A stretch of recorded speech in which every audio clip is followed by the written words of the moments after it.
اور جو برائی کا جواب اچھائی سے دیتے ہیں۔ یہ مشکل کام کو آخر میں آ کے فٹ کیا، جو برائی کا جواب اچھائی سے دیتے ہیں۔ مجھے بتاؤ اس صفت کے بعد مذہبی نفرت کی کوئی گنجائش، سیاسی نفرت کی کوئی گنجائش، ذاتی انا پر نفرت کی کوئی گنجائش، اختلاف رائے پر نفرت کی کوئی گنجائش؟ اس پر تو لفظ علم فٹ ہی نہیں آتا جو سینے میں نفرت لیے پھرتا، وہ اس قابل ہی نہیں کہ اس کے ساتھ عالم کا لفظ لگے جو کسی بھی وجہ سے دل میں نفرت رکھ رہا۔ میرے نبی کا سینہ جلتا تھا، وَلَهُ عَزِيزٌ كَعَزِيزِ الْمِرْجَلِ، اور اندر سے نا کھولنے کی آواز آتی تھی، جیسے ہانڈی نہیں کھولتی اس کی آواز آتی تھی، انسانیت کی کڑھن اور غم اور دکھ۔ ابو جہل کو کے بارے میں آپ کو پتا تھا میری امت کا فرعون ہے، اس کی اتنی منتیں کی ہیں آپ نے کہ ابو جہل نے کہا اے محمد اب بس کرو، تو نے ہمیں اتنا کہہ دیا کہ ہم تیرے خدا کو کہہ دیں گے کہ اس نے ہمیں تیرا پیغام سنا دیا، جس کے بارے میں میرے نبی کو پتا تھا یہ کم وقت ایمان نہیں لائے گا، اس کی اتنی منتیں کی ہیں۔ تم مسلمان سے اختلاف رائے، کبھی عقیدے میں کبھی عمل میں، تم نفرت کی آگ میں جل جاتے ہو، کیا کرتے ہو؟ کس علم کی تم بات کر رہے ہو؟ یہ کون سا علم ہے؟ کس علم نے تمہیں نفرت سکھائی؟ نہ تمہیں تاریخ کا پتہ ہے، نہ تمہیں قوموں کے عروج و زوال کا پتہ ہے، نہ تمہارا مطالعہ ہے، نہ تمہاری عمر ہے کہ تم خود ہی فیصلے کر کے بیٹھ جاؤ۔ تباہی کے سوا کوئی نتیجہ نہیں نکلتا۔ ایک دوسرے کو کھا جانے کی نظروں سے دیکھنا، ایک دوسرے کے لیے کفر تک یوں پہنچانا۔ تمہارے ابو حنیفہ رحمۃ اللہ تعالی علیہ کا فرمان مبارک ہے کہ کسی میں 99 باتیں کفر کی دیکھو اور ایک بات اسلام کی دیکھو تو 99 کی تعویل کرو، اور تم نے کفر کی ہٹیاں کھول کے رکھی ہوئی، فتوے لگائی جاؤ، مورا لگائی جاؤ۔ دکھ ہوتا ہے بچوں، دین تو درد سکھاتا ہے، خنجر لگے کسی کو تڑپتے ہیں ہم امیر، سارے جہاں کا درد ہمارے جگر میں ہے۔ انسانیت کا غم اور درد ہی تو نبوت کی پہچان ہے۔ یہ تھوڑا کہ شعلہ بیاں خطیب بن جاؤ، وہ پھٹے توڑ دو، جیسے ایک مولوی ٹوکا لے کے کھڑا ہو جاتا، استغفر اللہ استغفر اللہ، یا اللہ۔ اس قدر جہالت، اس قدر جہالت، ہماری قوم کتنی پستی میں چلی گئی کہ اس پر زندہ باد کے نعرے لگ رہے۔ اللہ کے واسطے بچو، نفرتوں سے بچو، سب سے محبت، سب یوں کھول کے رکھو، ہاتھ سینہ کشا رکھو۔ اگر تم سمجھتے ہو غلط ہے تو محبت تو پیار کرو، لیکن کفر تک تو نہ پہنچاؤ۔ من کان آخر کلامہ لا الہ الا اللہ دخل الجنہ، جس کا آخری بول لا الہ الا اللہ ہوگا وہ جنت میں جائے گا۔ اور کیا خبر کہ یہ جاتے ہوئے کہہ جائے لا الہ الا اللہ۔ یہ ابھی جواد وسیم صاحب بیٹھے تھے، بتا رہے تھے کہ ان کا ایک اداکار ساتھی تھا، شراب، جوا، بدکاری، فحاشی، آوارگی، ہر کام میں نمبر 1، اور سٹیج پر ڈرامہ کرتے ہوئے ہارٹ اٹیک ہوا، اور اس کو اٹھایا تو وہ کہہ رہا تھا لا الہ الا اللہ لا الہ الا اللہ، یہی نعرے لگاتا لگاتا مر گیا۔ کون سی ادا میرے اللہ کو اس کی پسند آئی تھی جو سارے بڑے خوفناک گناہ اور گندی زندگی گزار کے مرتے ہوئے لا الہ الا اللہ کہہ رہا ہے؟ میں نور جہاں مرحومہ کا وکیل نہیں ہوں، میں اللہ کی رحمت کا وکیل ہوں۔ تو ان ساری زندگی گایا، گانا کوئی اچھا کام نہیں ہے، عورت کا گانا کوئی اچھا کام نہیں ہے، لیکن 27 رمضان شب جمعہ اس بی بی کا انتقال ہوا، آپ پہ مر گئی، اپنے زور نال مر گئی۔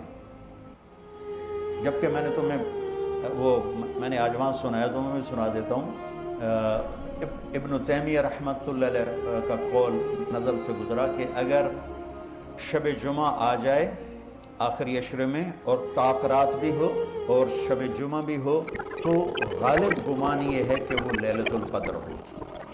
تو آج شب جمعہ بھی ہے اور آج 23 کی رات بھی ہے، تو غالب گمان ہے کہ یہ شب قدر ہوگی، اور 27 کی رات تو اکثر علماء کے نزدیک سب سے زیادہ شب قدر اس میں آتی ہے، تو وہ بی بی شب قدر 27 کی رات جمعے کی رات اللہ کے پاس پہنچی، کون سی نیکی میرے اللہ کو پسند ہے؟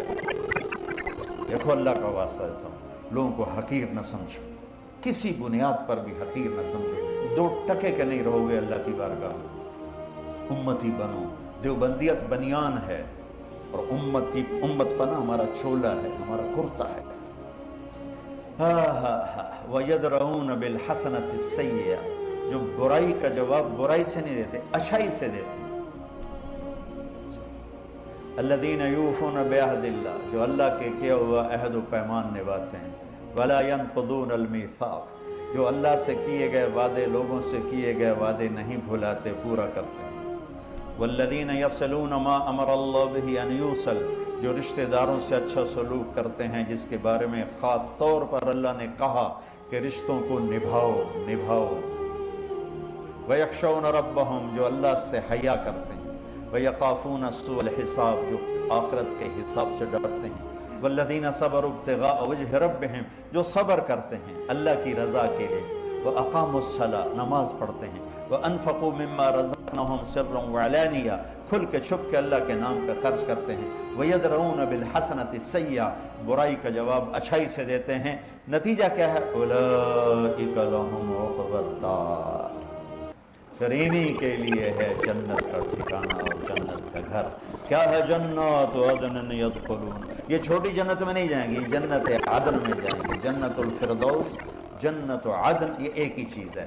جو سب سے اوپر والی جنت ہے اس کا نام ہے فردوس، اس کا نام ہے عدن۔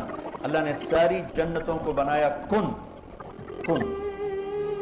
اللہ کو کن کہنا نہیں پڑتا، وہ تو ہمیں سمجھانے کے لیے اس نے کہا ہے، لیکن جنت الفردوس کو اللہ نے اپنے ہاتھوں سے بنایا ہے۔ کیا چیز بنی ہوگی؟ اللہ کہتا ہے یہ دنیا مچھر کا پر بھی نہیں ہے، تو کتنی خوبصورت ہے، کیسے نظارے ہیں۔ ہمارے پہاڑی علاقے میں چلے جاؤ، ایک ایک منظر دیکھ کے گم ہو جاؤ۔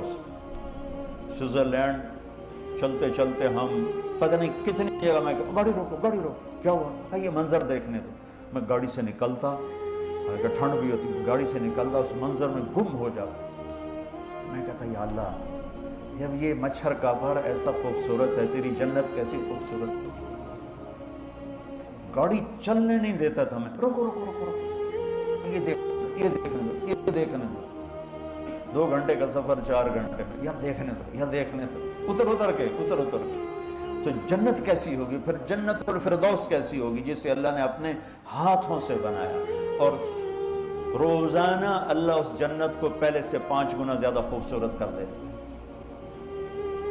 روزانہ یہ ایک گلاس ہے، جنت کا ایک گلاس ہے، آپ اندازہ لگاؤ کہ اس میں کتنی کیپیسٹی ہے خوبصورت بننے کی۔ آخری حد سے ہیروں سے جڑ دو، ایک گلاس بھی جنت الفردوس کا 25 ارب سال سے روزانہ پہلے سے 5 گنا زیادہ خوبصورت بن رہا۔ کیا چیز، میں تو پاگل ہو جاتا ہوں جب یہ سوچتا ہوں۔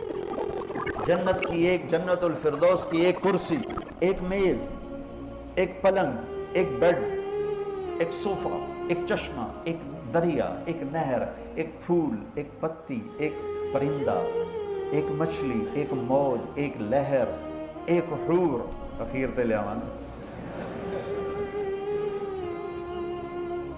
جنت کی لڑکی، دنیا کا حسن بھی عورت کے ساتھ ہے اور جنت کا حسن بھی عورت کے ساتھ ہے، تو وہ جنت الفردوس کی عورت کا کیا حسن ہوگا جسے اللہ روزانہ پچھلے 30 ارب سال سے پہلے سے 5 گنا زیادہ حسین بنا دیتا ہے۔ وہ کیا چیز ہے؟ الفاظ کوئی نہیں، سمجھنے کے لیے کمپیوٹر کوئی نہیں۔ بھئی یہ ایک چہرہ ہے، چلو ایڈا وڈا سی 103 فٹ ہے، لیکن اس چہرے کو 30 ارب سال سے یا 25 ارب سال سے روزانہ پہلے سے 5 گنا زیادہ حسین بنایا جا رہا ہے۔ تو کھوپڑی استعمال تو کرو، کیا چیز؟ پاک دامنی کا صلہ کیا ملنے لگا ہے؟ اپنے دامن پہ بدکرداری کا چھینٹا نہ پڑ دیں گے. پھر دیکھو اللہ تمہارا وَزَوَّجْنَاهُمْ بِحُورٍ عِينٍ يَدْعُونَ فِيهَا بِكُلِّ فَاكِهَةٍ آمِنِينَ لَا يَذُوقُونَ فِيهَا الْمَوْتَ إِلَّا الْمَوْتَةَ الْأُولَى وَوَقَاهُمْ عَذَابَ الْجَحِيمِ فَضْلًا مِّن رَّبِّكَ ذَلِكَ هُوَ الْفَوْزُ الْعَظِيمُ. کیا اللہ جب جنت کھولتا ہے تو کیا کمال کر دیتا ہے. تو کیا چیز اللہ نے وہ بنائی ہے.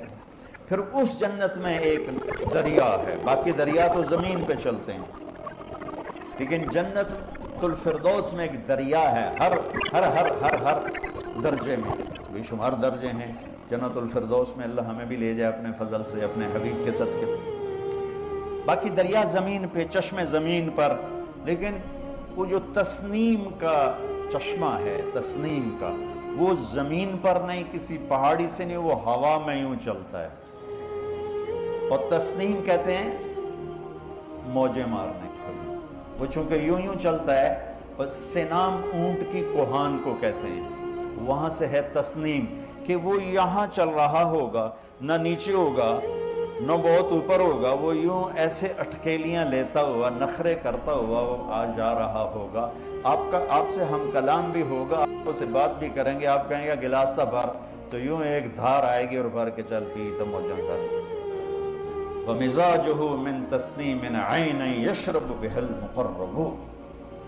اور آپ لوگ یہ 9 باتیں مقربون کی ہیں.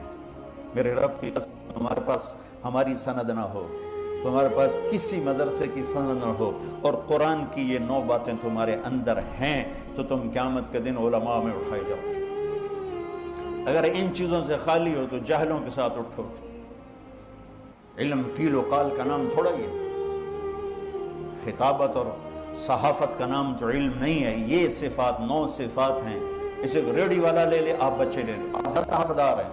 آپ اللہ کے علم کو سیکھ رہے ہیں, اپنی جوانیوں کو یہاں آپ مٹا رہے ہیں, لگا رہے ہیں. تو یہ یاد, اگر تم حافظ نہیں ہو تو اسے یاد کرو, اور اسے اپنے تصور میں بساؤ کہ مجھے یہ کرنا ہے, مجھے یہ کرنا ہے. کوئی عورت یہ کر لے, وہ قیامت کے دن علماء میں کھڑی ہوگی. کوئی مرد یہ کر لے, وہ قیامت کے دن علماء میں کھڑا ہوگا. تو علم کی شان تو نظر آئے گی قیامت کے دن, جب اللہ نبیوں کے ساتھ کھڑا کرے. ان العلماء ورثۃ الانبیاء. اور اللہ کے سب سے محبوب لوگ کون ہیں؟ بولو, انبیاء, رسول. میرے نبی نے فرمایا قیامت کے دن میری امت کے علماء کا جھنڈا معاذ بن جبل کے ہاتھ میں ہوگا, اور سارے امت کے علماء اس جھنڈے کے نیچے ہوں گے. اس جھنڈے کے نیچے جانا ہے تو یہ 9 باتیں لے لو. قرآن میرے اللہ کا کلام ہے بچوں. کیا خوبصورت, کیا خوبصورت, کیا خوبصورت. ان صفات کے اگر آپ پیکر ہو تو اللہ کی قسم دنیا بھی جنت ہے, آخرت بھی جنت ہے. زندگی کو کمال پیسے سے نہیں ملتا ہے, چیزوں سے نہیں ملتا ہے, من چاہی سے نہیں ملتا ہے. زندگی کو کمال ان صفات میں ملتا ہے. زندگی سہنے اور برداشت کرنے کا نام ہے. زندگی پھٹنے اگلنے کا نام نہیں, زندگی سہنے برداشت کرنے کا نام. جو جتنا سہ جائے گا, برداشت کر جائے گا, اتنا اس کا حسن نکھرتا چلا جائے, نکھرتا چلا جائے. تو یہ صفات علماء ہیں. یہ جو باہر سے نوجوان آئے ہیں یہ لے لیں, آپ جو یہاں پڑھ رہے ہیں آپ لے لیں, میں لے لوں, آپ کے اساتذہ لے لیں. تو انشاءاللہ ہم اللہ کی بارگاہ میں معاذ بن جبل کے جھنڈے کے کہیں دائیں بائیں ہمیں بھی جگہ مل جائے گی.